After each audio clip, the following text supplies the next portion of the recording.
በዚህ ሰዓት አንተን ስለበደሉ ሳይሆን አንተ ለራስህ ክብር ስለሰጠህ ወድቀህም ስላላዩ ብቻ በቁጭት የሚቃጠሉ ሰዎች አሉ። የሚገርመው እውነታ ግን ይሄ ነው።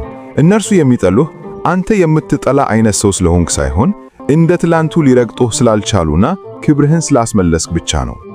በደለኛው አንተን ይቅርታ ከመጠየቅ ይልቅ እንዴት ለበደሌ አልተመነከከም ብሎ በአንተ ላይ ቂም ይዟል።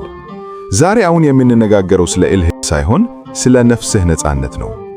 ዛሬ በዓለማችን ላይ ብዙዎች በከባድ የህሊና ሽክም ውስጥ ይኖራሉ። ሕይወታቸው እንዲቃላት፣ መንገዳቸው እንዲቃና፣ ልባቸውም ሰላም እንዲያገኝ የሚፈልጉ ነገር ግን በወዳጃቸው ላይ የያዙትን ቂም መልቀቅ ያቃታቸው ብዙዎች ናቸው። ያ ቂም አላገዛቸውም፣ እንዲያውም በዝምታ ውስጣቸውን እየመረዛቸው ይገኛል። እጅግ የሚያሳዝነውና የሚገርመው ነገር ደግሞ ይህንን ጥላቻና ቂም የያዙት እነርሱ ራሳቸው በደለኛው መብትህን በረገጡና ታማኝነትህን አቅልለው በተመለከቱ ሰዎች መሆኑ ነው። ድንበርህን ጥሰው የገቡት እነርሱ ነበሩ። ቅንነትህን እንደ ሞኝነት፣ ትዕግስትህን እንደ ፍርሃት፣ ዝምታህን ደግሞ እንደ ደካማነት ቆጥረው የፈለጉትን ያደረጉት እነርሱ ናቸው። የአንተ መልካምነትና ታማኝነት እንደ መጫወቻ ተጠቅመውበታል። ነገር ግን ዛሬ በእነርሱ እይታ አንተ በደለኛ ነህ። ለምን? ምክንያቱም አንተ ተለወጥክ። ምክንያቱም አንተ ራስህን መጠበቅ ጀመርክ። ምክንያቱም ኃላፊነት ለማይሰማው ሰው ያለምንም ገደብ ትሰጥ የነበረውን ፍቅርና ትህትና አቆምክ። ይህ ያደረግከው ለውጥ ጨካኝነት አልነበረም፣ ይልቁንም አስፈላጊ የሆነ የነፍስ ጥበቃ እንጂ።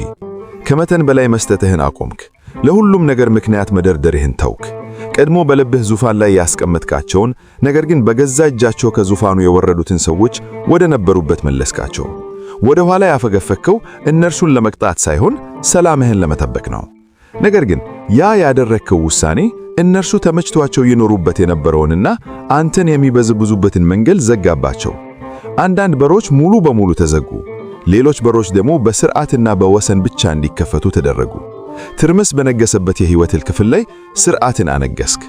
በዚህ ጊዜ ነው እንግዲህ ድንቅ የሚሆነው ነገር የተከሰተው። እነርሱ በራሳቸው ድርጊት ላይ ማሰላሰል ይልቅ ቂምን መረጡ።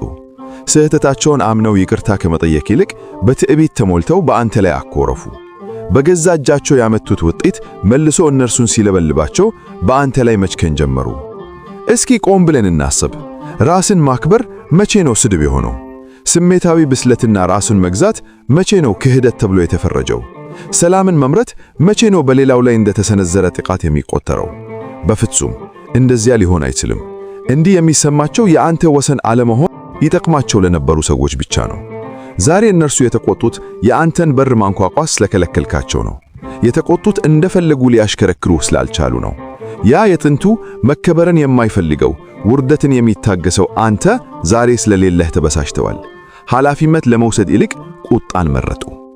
እነርሱ ሊጋፈቱት ማይፈልጉት አንድ እውነት አለ። አንተ ቂም አልያዝክም። አንተ የያዝከው ሰላምህን ነው። አንተ ይቅር ብለሃል፣ ተለይተሃል፣ ወደፊትም ተራምደሃል። ቂም በነፍስ በአእምሮና በሥጋ ላይ ምን አይነት ጥፋት እንደሚያመጣ ቀድመህ ተረድተሃል። በመራራ ቁጣ ከመበስበስ ይልቅ ነፃነትን መርጠሃል። እነርሱ ግን ለረጅም ጊዜ ሊሸከሙት ማይገባን ከባድ የስሜት ሽክም ተሸክመው ቆመዋል።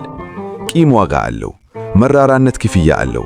ይቅር አለማለት ደግሞ ወለዱ ከባድ ነው። ጊዜ እያለፈ ሲሄድ ያ ጥላቻ ጉልበትን ያሟጥጣል፣ እይታን ያጨልማል፣ ደስታን በዝምታ ይበላል። ደህና ነኝ እያሉ ቂምን አዝሎ መዞር መርዝን ጠጥቶ ሌላው ሰው እንዲሞት ከመመኘት አይለይም። ሥጋ ይዝላል፣ አእምሮ ይወጠራል፣ ነፍስም እረፍት ታጣለች። በውጫዊ ነገሮች ለመዘናናት ቢሞክሩም ያ ውስጣዊ ረብሻ ግን አይቆምም። አሁን ሕይወት ለውስጣዊ ሁኔታቸው ምላሽ መስጠት ጀምራለች። ግራ መጋባት፣ መዘግየት፣ ኪሳራና ተደጋጋሚ ተስፋ መቁረጥ ይፈራረቅባቸዋል።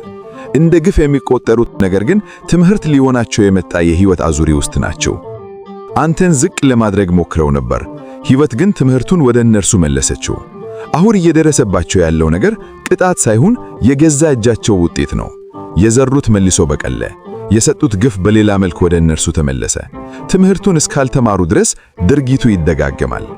አንዳንዶች አንተን ተለይተው ሲሄዱ የተሻለ ሕይወት የሚያገኙ መስሏቸው ነበር። ነገር ግን አንተ ላይ ያደረጉት የነበረውን በደል ሌሎች ሰዎች በእነርሱ ላይ ሲያደርጉት አገኙት።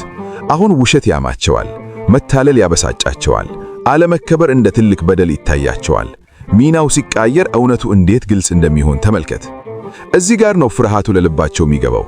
የመገለል ፍርሃት፣ የኃላፊነት ፍርሃት፣ ተመልሼ ብቀርባቸው ያንኑ የኔ አይነት ንቀት ያሳዩኝ ይሆናል የሚል ስጋት ይዛቸዋል።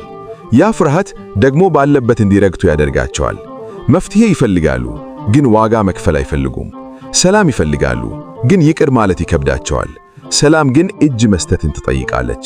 እጅ መስጠት ደግሞ ትህትናን ይሻል። የሚገርመው እውነታ ግን ይሄ ነው። እነርሱ በውስጣዊ ጦርነት ሲታመሱ፣ አንተ ግን በውጫዊው ዓለም እያደግክና እየከበርክ ትሄዳለህ። ረክተሃል፣ ጸንተሃል፣ በትክክለኛው መንገድ ላይ ቆመሃል። አንተ በቀልን አልፈለክም። አንተ የፈለግከው ከፈጣሪህና ከራስህ ጋር መታረቅን ነው። ይሄ ደግሞ ሁልጊዜም ፍሬ አለው። አሁን የዘራኸው እያጨደክ ነው። ታማኝነትን፣ እውነትን፣ ትዕግስትንና ርኅራኄን ዘርተህ ነበር። ውጤቱም በታላቅ በረከት ይገለጣል። በረከቱ ሁልጊዜ በታይታ አይመጣም፣ ግን በጥልቀት ሕይወትህን ይሞላዋል። ሰላም ትርምስን ይተካል። መረጋጋት ግራ መጋባትን ያሸንፋል። እነርሱ አሁን ከባድ ትምህርት እየተማሩ ነው። ሰውን በድሎ እንደ ትላንቱ መቅረብ እንደማይቻል፣ የሰውን ክብር አቅልሎ የዚያን ሰው ዋጋ ማግኘት እንደማይቻል እየገባቸው ነው። ያ በአንተ ላይ የያዙት ቂም እንደ እውነቱ ከሆነ በአንተ ላይ ሳይሆን በገዛ ራሳቸው ላይ ያላቸው ጥላቻ ነው። የአንተ እድገት የእነርሱን መቀመጥ ያሳያል። የአንተ ሰላም የእነርሱን ረብሻ ያጋልጣል። የአንተ ወሰን ማበጀት የሥነ ምግባር ጉድለት መስታወት ሆኖ ያሳያቸዋል። ይህ የሕይወትህ ምዕራፍ በእውነት ይዘጋል። ቂምን መልቀቅ ማለት በደለኛውን ነፃ ማውጣት ብቻ አይደለም፣ ይልቁንም መጀመሪያውንም የአንተ አልነበረን ሽክም ከራስህ ላይ አውርዶ መጣል እንጂ። እነርሱ ለመልቀቅ ሲታገሉ፣ አንተ ግን መስመርህን አስተካክለህ በፈጋ ተከበህ መንገዱ ተጠርጎልህ ጉዞህን ትቀጥላለህ። ይህ ነው እንግዲህ በመራራነት መታሰርና በእድገት ጎዳና መጓዝ መካከል ያለው ልዩነት። የእግዚአብሔር ሰላም በልባችሁ ውስጥ እንደ መልክ ይጽና። ከውጭ የሚመጣው የሰዎች ጠባይና ሁካታ ሳይበግራችሁ ሐሳባችሁንና ስሜታችሁን ይጠብቅላችሁ። ልባችሁን ሳይከዳ ለሰዎች የምታሳዩት ርኅራኄ በሰማያዊ ጥበብና ወሰን የታተረ ይሁን። የለቀቃችሁት እያንዳንዱ የቂም ጠብታ በምትኩ የእውነት ብርሃን፣ የነፍስ ጥንካሬ እና አዲስ ተስፋ ሆኖ ይመለስላችሁ። የነፍስ ነፃነታችሁ በየቀኑ ይስፋ። አስቀድማችሁ የተማራችሁትን መራራ ትምህርት ዳግመኛ እንዳትሸክሙ ነፃ ያውጣችሁ።